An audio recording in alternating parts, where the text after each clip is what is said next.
Good morning students, कैसे हो आप लोग। आई होप यू आप लोग अच्छे होंगे। और हम लोगों की अब पढ़ाई भी चालू हो चुकी है और आप लोग प्रॉपर वे में जो भी चीज़ें आपको वीडियो लेक्चर जिस भी सब्जेक्ट का मिल रहा होगा आप लोग उसकी पढ़ाई भी कर रहे होंगे। ठीक है, तो मैंने लगभग अब आप लोगों को अब तक 7 वीडियो लेक्चर प्रोवाइड हो चुके हैं। लगभग मेरे साइंस का 7 वीडियो लेक्चर प्रोवाइड हो चुका है। और जिसमें मैं क्या करता था, हर टॉपिक के बारे में कुछ ना कुछ आपको चैप्टर के टॉपिकों को बताता था, कुछ डेफिनेशंस आपको बोर्ड पे लिखवा देता था। लेकिन इसमें क्या है, कुछ प्रॉब्लम, कुछ कंप्लेंट्स भी आ रही थी, कुछ बच्चों को प्रॉब्लम हो रही थी इसमें। जैसे कि मेरे को पता चला कि उनको ये नहीं समझ में आ रहा था कि कौन से चैप्टर का ये टॉपिक है, ये टॉपिक बीच में से कहाँ से लिया गया है, आगे का क्या है, पीछे का क्या, कैसे हम इनको पढ़ें, कैसे लर्न करें, कैसे क्वेश्चन आंसर हम राइट करें, कैसे हम नोट्स बनाएं। तो कई सारी प्रॉब्लम्स इशू आ रही थी। तो जब मेरे को इस चीज़ का पता चला तो फिर मैंने दिमाग लगा, मैंने कि इससे अच्छा तो ऑफलाइन की तरह हम ऑनलाइन में भी क्लास पर आप लोगों को प्रोवाइड करें। जैसे हम ऑफलाइन में क्या करते थे, आप लोग बेंचेस पे बैठते थे, इधर हम लोग आते थे, जो भी टीचर्स आपके सब्जेक्ट टीचर आते थे बुक में से आपको रीड कराते थे और साथ के साथ एक्स्ट्रा क्वेश्चंस जो भी चीज़ें आपको अंडरलाइन कराते थे, वर्ड मीनिंग्स लिखाते थे। तो अब से हम वैसा ही करेंगे, उसी तरीके से बिल्कुल आपको ऑफलाइन क्लास की फीलिंग आएगी। जैसा मैं उसमें पढ़ाता था वैसे ही आपको यहाँ भी पढ़ने को मिलेगा।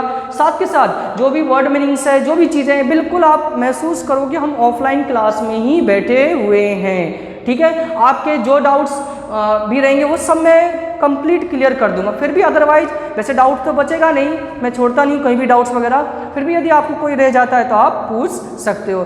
ठीक है, as it like this online classes like this offline classes, यानी बिल्कुल ऑनलाइन ऑफलाइन की तरह। आपको बस ये है कि जब भी आप वीडियो को देखते हो, इस लेक्चर को देखते हो, तो आप अकेले बैठिए रूम में, कहीं जहाँ भी आप बैठते हो तो आसपास, क्योंकि अमूमन ये देखा गया है कि बच्चे क्या है ऐसी जगह पर बैठते हैं जहाँ आसपास फैमिली मेम्बर बैठे हुए हों, कोई छोटा बच्चा बैठा हुआ है। इससे आपकी ऑनलाइन क्लास जो भी आप वीडियो लेक्चर देख रहे हो उसमें आपको प्रॉब्लम क्रिएट होती है और टॉपिक भी आपको क्लियर नहीं हो पाता है। तो आप हेडफोन लीड कान में लगा के तब इसको अकेले में बैठ के थोड़ा देर आप इसको गौर से सुनिए और जो भी चीज़ें आप उसको रीड करिए। एक चीज़ और, तो आज से हम ऑफलाइन क्लास की तरह ऑनलाइन क्लासेस चालू करना है। अब इसके लिए आप लोग क्या करोगे, आपको कुछ वही ऑफलाइन की तरह करना है। क्या करते थे ऑफलाइन में, आप लोग बुक खोलते थे, हाथ में पेंसिल रखते थे, मैं जो भी वर्ड मीनिंग्स आपको बताता उसको क्या करते थे आप लोग, राइट करते थे, पेंसिल से करते थे ना। सेम की सेम वही करना है आप लोगों को। जब मैं इस वीडियो को आप लोग जब देखोगे तो आपको पहले बुक रखना है। एक तो जिन बच्चों ने बुक अभी तक नहीं खरीदी वो पहले अपना बुक लेके आए, है ना। तो बुक नहीं लाओगे तो फिर आपको कुछ नहीं समझ में आएगा।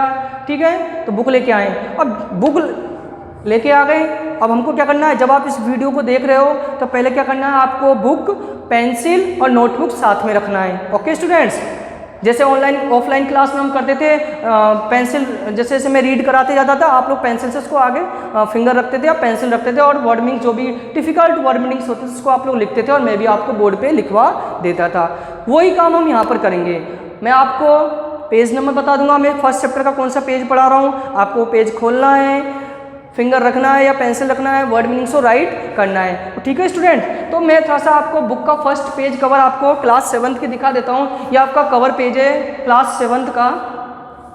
इसमें ये आपका इस बार सिलेबस भी चेंज हुआ है गवर्नमेंट की तरफ से, राजस्थान गवर्नमेंट की ओर से पूरा इस बार सिलेबस चेंज हो चुका है और आप लोगों का NCERT बेस्ड कर दिया गया है सिलेबस। जो CBSE स्कूल में चलते हैं कोर्स वही आपका अब RBSE में चलेगा। ठीक है बेटा, तो सिलेबस आपका राजस्थान बोर्ड सेकेंडरी एजुकेशन में भी आपका यही कर दिया गया है सिलेबस। तो NCERT कोर्स पढ़ें, काफ़ी अच्छा कोर्स रहता है, काफ़ी आपको डिटेल से डीप नॉलेज इसमें आपको मिलेगा। ठीक है, और कोई भी एक्स्ट्रा इसके अलावा जो बुक में नहीं है तो वो मेरे द्वारा आपको बता दिया जाएगा। ओके स्टूडेंट, तो ये आपका कवर पेज है। ठीक है, तो बुक लेके आना है, जो लोग नहीं लेके आए वो बुक लेके आए। ओके स्टूडेंट, चलो अब बुक पे हम चर्चा करते हैं, बुक में क्या है कैसे है। तो हम जब बुक का कंटेंट्स देखते हैं, पहला पेज कंटेंट पे, तो इसमें आपको लगभग 18 चैप्टर मिलेंगे। कितने चैप्टर हैं, 18 चैप्टर। तो पूरे कंप्लीट 18 चैप्टर है और हमारे द्वारा 18 चैप्टर पढ़ाया जाएगा। ठीक है, तो आपको जितने भी कंटेंट है वो प्रोवाइड कराई जाएंगे नोट्स के द्वारा। ऑफलाइन जो भी आपको रीड कराने वाली चीज़ें होंगी वो रीड आपको कराई जाएगी। ठीक है, कुछ क्वेश्चन आंसर नोट्स के द्वारा मैं भेज दिया करूँगा आपको। ठीक है, PDF फाइल में, तो आपको वहाँ पर राइट करना है। तो ये आपका हुआ आज कैसे क्या करना है। तो आओ चैप्टर चालू करें हम। Chapter number first, page number 5 खोलिए। चैप्टर नंबर फर्स्ट खोलना है, पेज नंबर 5, और चैप्टर का नाम है अपना न्यूट्रिशन इन प्लांट्स। पादपों में पोषण। ओके स्टूडेंट्स, तो क्या होता है पोषण? कोई भी प्लांट्स अपना भोजन कैसे प्रिपेयर करता है, फूड कैसे प्रिपेयर करता है, उसको न्यूट्रिएंट्स कहाँ से मिलते हैं, ये सब चीज़ों के बारे में, इन सब चीज़ों के बारे में पढ़ेंगे। हालांकि इस चैप्टर को अपन प्रीवियस क्लास मीन्स क्लास 6 में भी पढ़ चुके हैं काफ़ी हद तक, दोबारा एक बार रिवीजन के रूप में पढ़ेंगे और आपको समझ में आएगा और I hope you offline classes की फीलिंग भी आएगी। ठीक है स्टूडेंट्स, तो आओ चैप्टर चालू करते हैं। Chapter number 1 nutrition in plants और पेज नंबर 5। ओके स्टूडेंट्स, देखिएगा। तो सबसे पहले मैं इंट्रोडक्शन चालू कर रहा हूँ। In class 6 you learn food is in style for all living organisms.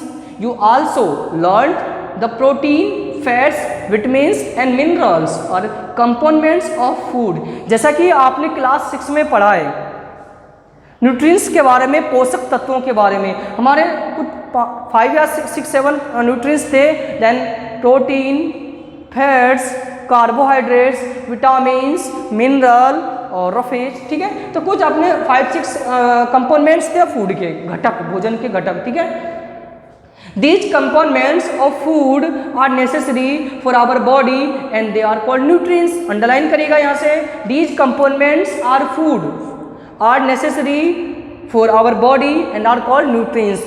वे भोजन, these foods means वे भोजन, the components of food वे भोजन के घटक, for necessary जो आवश्यक हैं, our body हमारे शरीर के लिए, are called nutrients। इसे हम पोषक तत्व कहते हैं, पोषक पदार्थ कहते हैं। अगली लाइन अंडरलाइन करिएगा, the process of taking in food by an organisms and its utilisation by the body is called nutritions. वो न्यूट्रिएंट्स है, ये न्यूट्रिशन है। ठीक है, the process of taking in food, भोजन लेने की प्रक्रिया, बाय एन ऑर्गेनिज्म, जीवों के द्वारा, and utilisation by the body, और इस शरीर में कैसे जा रहा है, कैसे शरीर इसको यूटिलाइज कर रहा है, उपभोग कर रहा है, कैसे शरीर में जा रहा है अंदर की तरफ, इस पूरे प्रक्रिया को ही न्यूट्रिशन, पोषण कहते हैं। ओके, न्यूट्रिएंट्स पोषक तत्व, न्यूट्रिशंस पोषण, कैसे हमारे शरीर में जा रहा है, हमने खाना खाया और वो शरीर में कैसे जाएगा, क्या क्या प्रोसेस होगी, कैसे कैसे हमें न्यूट्रिएंट्स को अलग अलग करेगा, वो कार्बोहाइड्रेट अलग होगा, फैट्स अलग होगा, प्रोटीन वगैरह अलग होगा। So the term nutrition refer to all activities include in obtaining food and its utilizations in the body. All living organisms need food that provide energy for various install living various activity of the body. Food is a kind fuel that drives install essential living process and bring about chemical change। क्या बोल रहा है आपसे कि so the term nutrition, ये nutrition word है, refer बताता है ऑल एक्टिविटी, सभी प्रकार की एक्टिविटी, जो क्रियाविधियाँ, include the obtaining food and its utilisation in the body. मतलब एक बार हमने फूड ऑब्टेन किया, उसके बाद जो भी एक्टिविटी हो रही है और शरीर उसको कैसे ला, ये सभी इसी को न्यूट्रिशन को इंडिकेट रेफर करता है। ऑल लिविंग ऑर्गेनिजम्स, सभी सजीव, need food the provide energy, सभी सजीवों को ऊर्जा चाहिए, ऊर्जा प्रदान करता है। For various activity of the body, शरीर अलग अलग कार्य के लिए शरीर को अलग अलग प्रकार की ऊर्जा प्रदान करता है। Food is a kind of fuel, food क्या है, फ्यूल है, ईंधन है, ड्राइव एसेंशियल लिविंग प्रोसेस, हमारे जीवन की आवश्यक सेवाओं की पूर्ति के लिए। समय बचपन में जब छोटे होते हैं हमारा शरीर का शेप छोटा, जैसे जैसे हम बड़े होते जाते हैं शरीर का शेप भी बड़ा होता है, हमारे शरीर में कई चेंजेज होते हैं। तो ये सब जितनी भी एसेंशियल जो लिविंग प्रोसेस है and bring out chemical change, और जो भी केमिकल चेंजेज होते हैं हमारे शरीर में, उनके लिए फूड बहुत कंपलसरी होता है। Plant also need energy and raw materials, but apart from a new insect eating spices, plant do not appear to take in food. They get their nutrients from air, water and soil. Plant also, क्या बोल रहा है आपसे ये कि plant also energy and raw material, पौधों को भी ऊर्जा की आवश्यकता पड़ती है। सिर्फ ये नहीं कि हमें ही एनर्जी की जरूरत पड़ती है, प्लांट्स होते हैं उनको भी एनर्जी चाहिए, raw material. But apart from few insect eating species, plants do not appear to take in food, they get nutrients from air, water and soil. अब पौधे तो भोजन लेते नहीं है, उनको कहाँ से मिलता है? वो हवा लेते हैं, उनको मिट्टी से भोजन लेते हैं, सॉइल से, वाटर उनको हम देते हैं। Let us study various method by which plants obtain nutrients. आइए हम इस चैप्टर में पढ़ते हैं कि पौधे कौन कौन से भोजन कैसे लेते हैं। तो सबसे पहला टॉपिक है अपना mode of nutritions in plants. पौधों के द्वारा कितने मोड, कितने तरीके होते हैं पोषण प्राप्त करने के। Human and animal get their food from plants और from smaller animals. Plants can make their food themself but animal including humans can not. Human and animal, मानव और जानवर, get their food from plant, वो पौधों से भोजन प्राप्त करते हैं, और फ्रॉम स्मॉलर एनिमल्स, या छोटे जीवों को खाकर अपना भोजन चलाते हैं। बड़े जानवर छोटे जानवरों को मार देते हैं या पौधों को खाते हैं। Plants can make their food themselves, लेकिन पौधा अपना भोजन देमसेल्फ स्वयं बनाता है, but animal including human can not. वो जानवर और इंसानों की तरह नहीं होता है, हम लोग दूसरे पर डिपेंड है, लेकिन प्लांट्स जो होते हैं वो अपना फूड सेल्फ ऑब्टेन करते हैं। They get it from plants, animal that eat plants. Thus humans and animal are directly indirectly depends on plants. इसका मतलब क्या है? जो humans हैं और animals हैं वो प्रत्यक्ष रूप से या अप्रत्यक्ष रूप से डायरेक्टली और इनडायरेक्टली किस पर डिपेंड है? प्लांट्स पर डिपेंड है, क्योंकि हम लोगों को चाहे अनाज हो, सब्जी हो, जो भी चीज़ें हमें प्राप्त होती है वो कहाँ से प्राप्त होती है? प्लांट से प्राप्त होती है, हमें पौधों से प्राप्त होती है। तो हम डायरेक्टली ले चाहे उनको इनडायरेक्टली करें, हम मिला जुला के बात ये है कि हम प्लांट्स पर डिपेंड है। तो आई होप यू आपका ये पेज फर्स्ट था, चैप्टर नंबर फर्स्ट का पेज नंबर 5 मैंने आपको रीड करा दिया है आज आपको। तो आई होप यू आप लोगों को समझ में आ रहा होगा।